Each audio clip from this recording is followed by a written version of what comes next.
All right, last but not least, we have Jesse Poganik. Dr. Jesse Poganik is an investigator at Brigham and Women's Hospital, instructor in medicine at Harvard Medical School, and member of the executive committee of the Biomarkers of Aging Consortium. Please welcome him.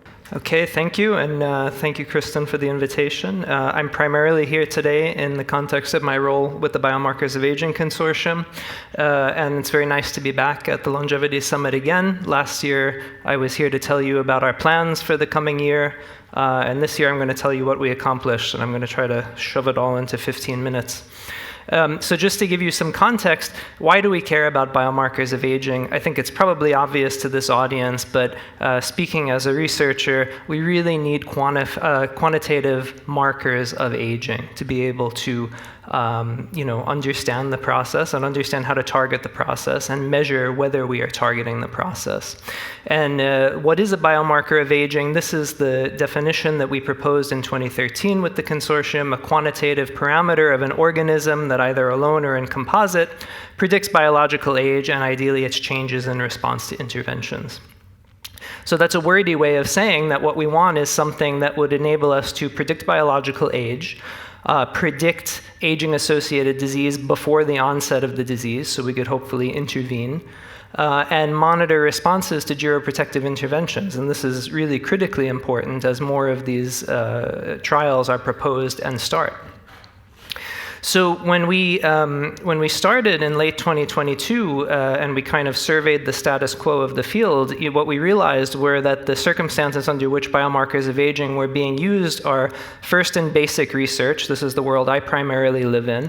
And these tools have really proven revolutionary in basic lab science to understand aging, understand rejuvenation, target identification, and things like this. They've found a lot of use in epidemiology to understand aging at a population level, and there are many, many elegant studies showing this.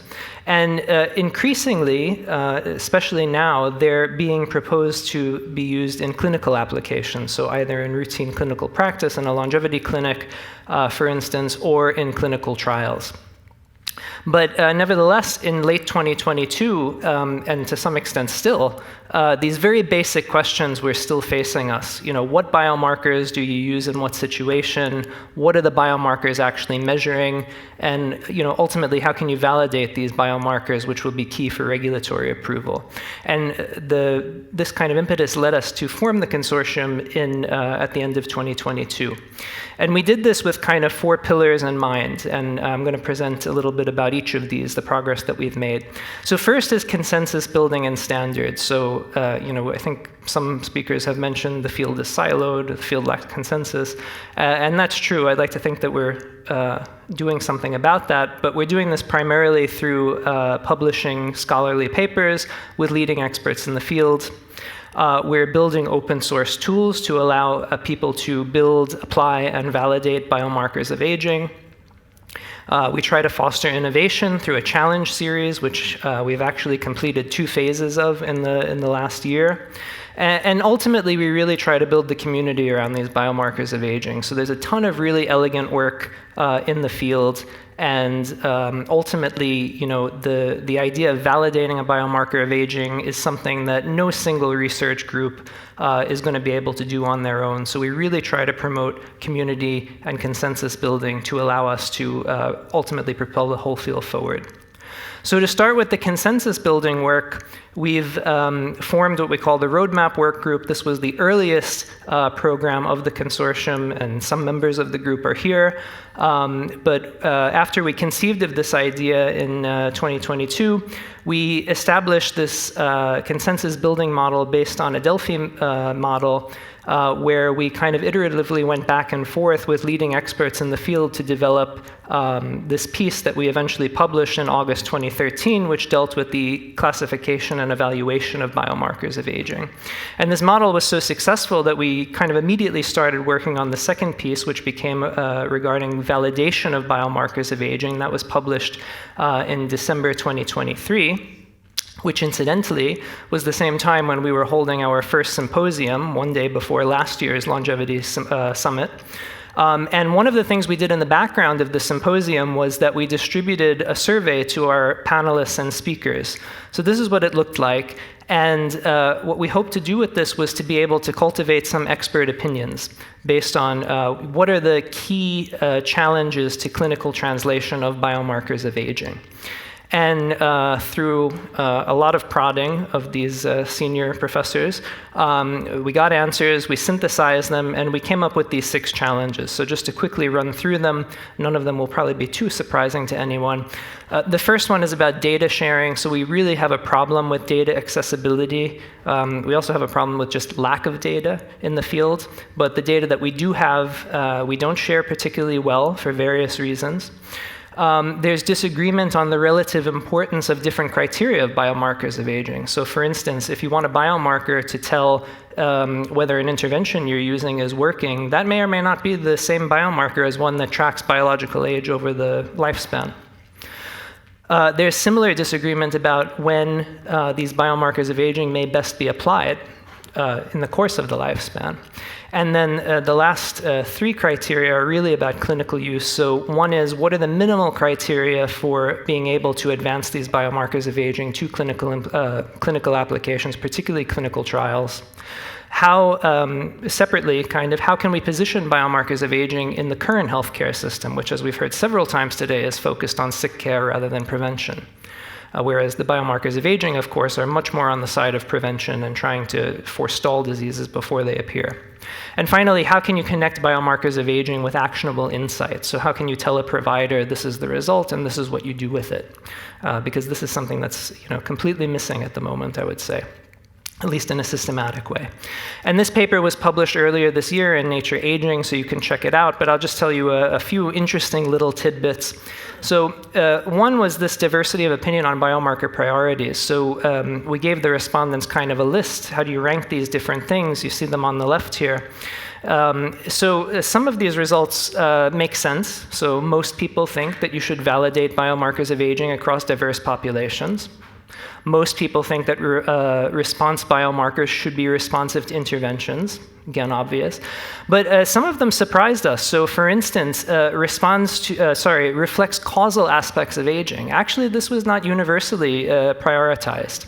And that may be interesting, but when we dug deeper into this, we realized it was because some respondents said, well, you can have a perfectly good biomarker of aging that is either not rooted in the mechanistic underpinnings of aging, or the underpinnings are not understood. All you need to do, or what it's kind of what you should do after, is to try to understand the mechanisms that you can based on such a biomarker. So this kind of reflects this ongoing work that we have to do in terms of consensus building, but nevertheless, I think it's important. And the recommendation based on this, of course, is to continue the consensus building, but also I think to really more carefully think about what the priorities of a particular biomarker are. And I don't think this is really universally appreciated by people that are developing biomarkers. It's usually more that a biomarker is developed and it's tested for different use cases. Maybe it works in some, maybe it works in others, maybe it works in everything. But ultimately, if we give to the clinical world a biomarker that we say, this is something you can use in clinical trials, we need to make sure it's responsive, for instance. So we need to think more carefully about that. And then the last challenges, the last 3 challenges together are really about how do you place biomarkers of aging in the clinical context. And the recommendation here, kind of synthesizing all 3 of these, is that clinicians and researchers really need to work together more. And that sounds kind of self-evident when you say it, but the reality is that we have kind of a divide that we need to bridge, and we're trying to do that with the consortium now. So, researchers need to talk to clinicians so that they better understand these different use cases, as I've just been describing. Clinicians need to talk to researchers so that they understand, how clinical trials and clinical applications might be done. And of course, funding agencies have a big role to play. As David highlighted, the field is really desperately underfunded. So we need funding to be able to do these things like implementation science, which is not, it's not sexy, but it has to be done to make this work. So in response to this need to bridge the divide between basic researchers and clinicians, Louisa Baca from the NIA is now working on a series of papers, one of which is going to be done with the HLMS, to try to tackle some of these issues, the conceptual underpinnings of some of these issues. And Louisa is a clinician, so the idea for these papers are that they will be sort of by clinicians for clinicians. And hopefully we take a few first steps to trying to bridge this divide. So switching gears now to talk about these open source tools that we have. We've built this tool called BioLearn. This is primarily the work of Albert Ying, who is a imminently graduating graduate student at Harvard School of Public Health, and Seth Paulson, who's a software designer. And so BioLearn is a tool that allows you to very easily do these different tasks that are relevant to biomarkers of aging: characterization, validation, implementation, benchmarking. Here's an example on the right of a benchmarking analysis you can do. So BioLearn has housed in it, as I'll show you on the next slide, biomarkers and data sets that are harmonized in such a way that they can be applied. Either a biomarker can be applied to a data set, or a data set can be applied to a biomarker in a very quick and easy way with just a few lines of code. You see here on the right an example of benchmarking where we can kind of instantaneously with a data set apply all of these biomarkers that predict mortality and understand how they compare head to head. So these are the biomarkers and the data sets that we have to date. There's also a bioRxiv paper if you'd like to take a look describing this. So we have, I think, well over 30 biomarkers now. And one thing to highlight is that in the process of building this, we really worked carefully with the original designers of these biomarkers to make sure that the implementation is correct and that none of the secret behind-the-scenes things that sometimes don't always get translated well to methods sections in papers were not missed. So you can be very confident that the biomarkers are applied correctly. On the other side, we have several public data sets that we've harmonized so that you can very quickly do fun little things like the following. You can, with your favorite data set, you can apply different biomarkers, for instance, of phenotypic age. So these are the blood-based biomarkers that were being discussed in the clinical panel a little while ago. And you can flip the analysis a bit and do survival curves. And you see on the top, this is the code that's required to do this. So it's very easy, and you're getting data from multiple data sets and potentially multiple biomarkers with just this small snippet of code. And I just want to also acknowledge the Aging Initiative at Harvard, which is it's a group of really, really talented and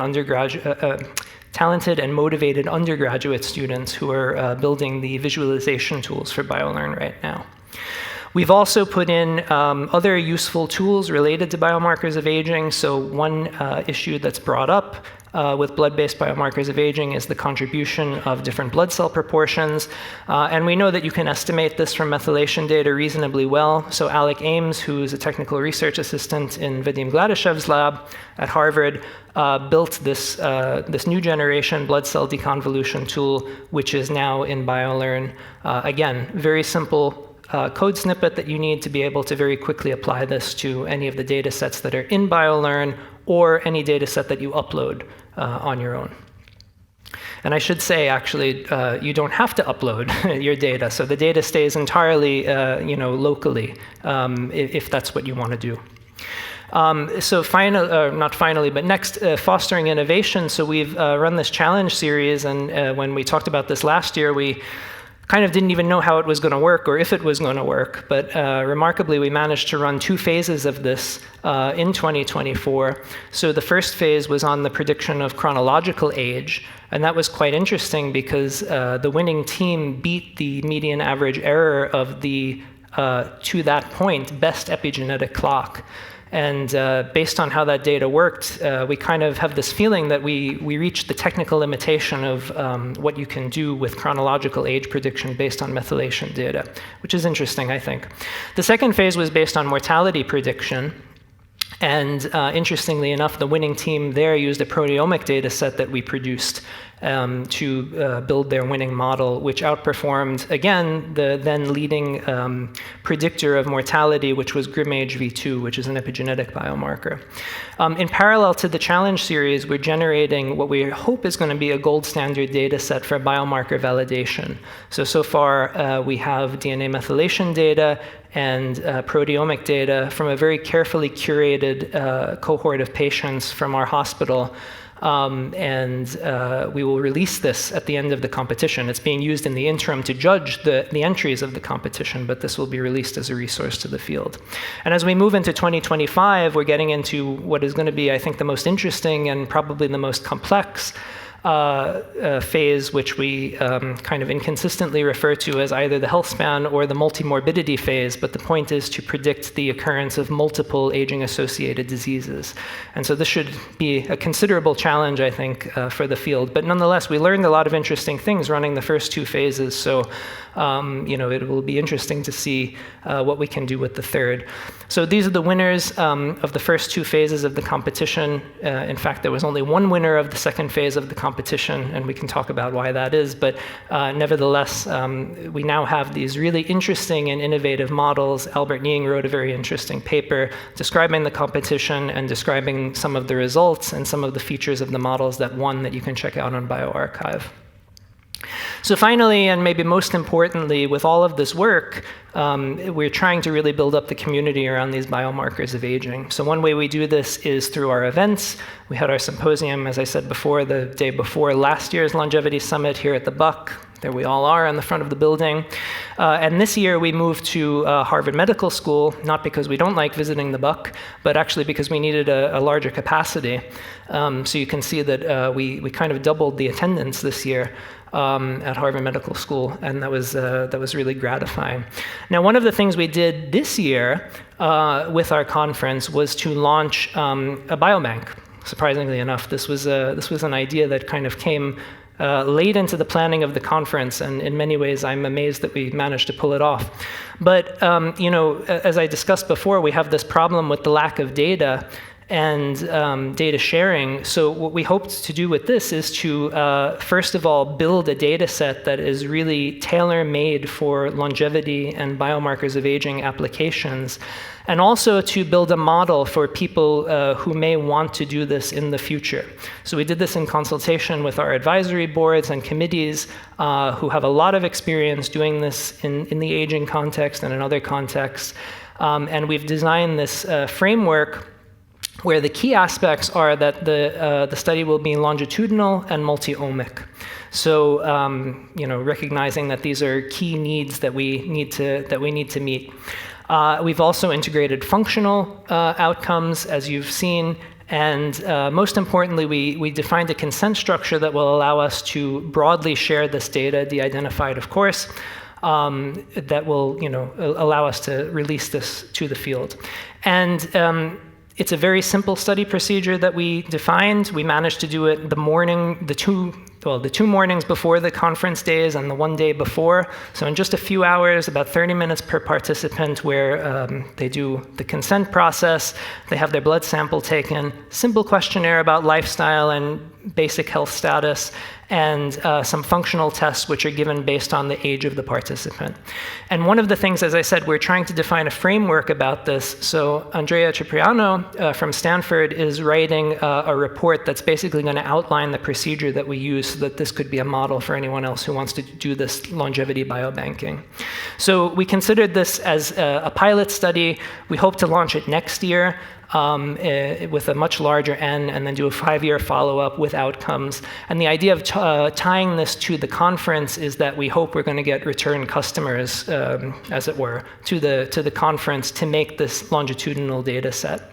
And this is the team for the longevity study. The PI is Vadim Gladyshev, co-investigators are Madi and myself. And as with many other programs, we have a really wonderful team of volunteers from Innsbruck, now Chiara's at King's College, Stanford, the NIA, and Harvard, and really wonderful collaborators and advisors that make this work. And so finally, just to close up, we would love for all of you to partner with us. We really try to build the community, as I've been saying, and so we need, everybody in the community, or we would like everybody in the community to be a part of this. So please reach out. There are many ways that, we can work with each other. And in the end, I'd just like to acknowledge some of the people that I mentioned along the way. But really to say we have many, many contributors and volunteers that make this consortium work, that make this, really amazing amount of work that we've been able to do in just 1 year happen. And building on this theme that what we do is really tied to the value of the people that we have. We have an amazing leadership team. I'm sure you see some familiar faces up here. And this is really the engine that allows us to drive what we're doing with the consortium. And in addition, we have many wonderful sponsors. And if you are interested in sponsoring, please reach out, because it turns out that it takes money to make all of this work. And these are my personal acknowledgments, which I'll leave up there, and take any questions. Thank you.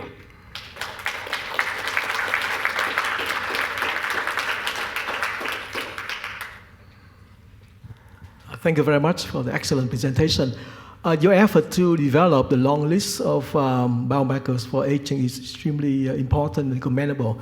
I'm wondering whether so far have you identified any potential biomarkers for dementia, and whether does it have any applicable for the clinical trials?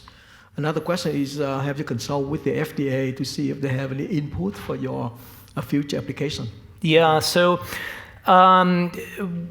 first of all, the dementia question, better question for Kristen, honestly.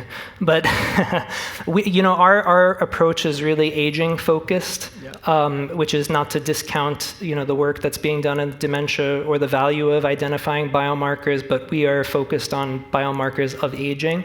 So many of the biomarkers that are in the library, many of the biomarkers that have been developed are generally reflective of dementia risk. And other diseases that are associated with aging. Are they the best tailor-made ones for dementia? I'm not sure.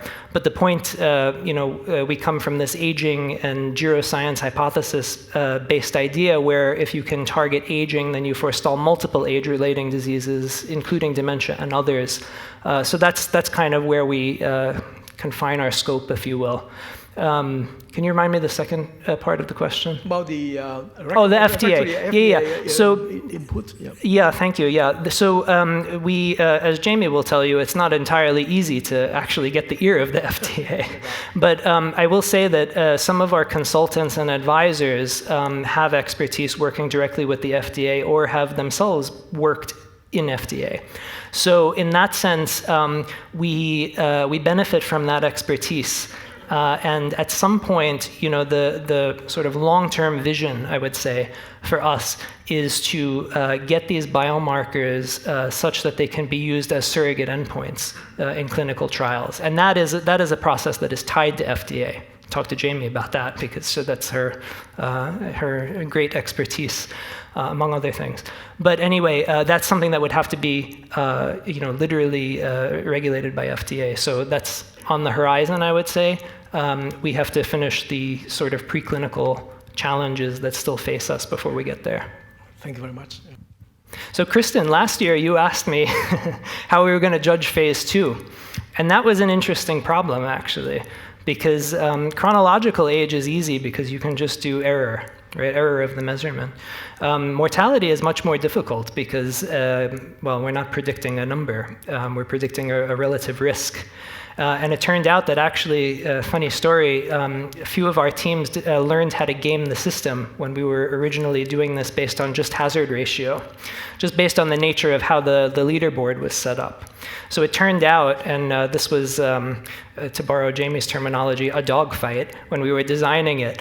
There was a dogfight over whether/how hazard ratio and p-value should be weighted.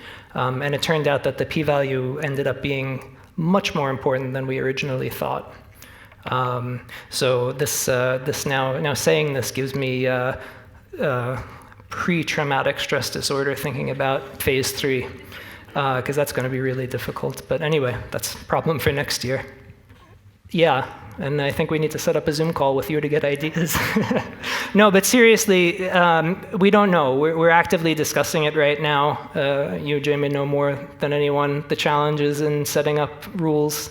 But yeah, I mean, the challenge right now is not just even the judgment, but first of all, cataloging what data we have and defining multimorbidity, really, because there could be the tame-like definition, which is time to the next event, or could be the first appearance if you know that somebody has multiple diseases. I don't know, we have to debate this more, so look out for my email. Okay, thank you.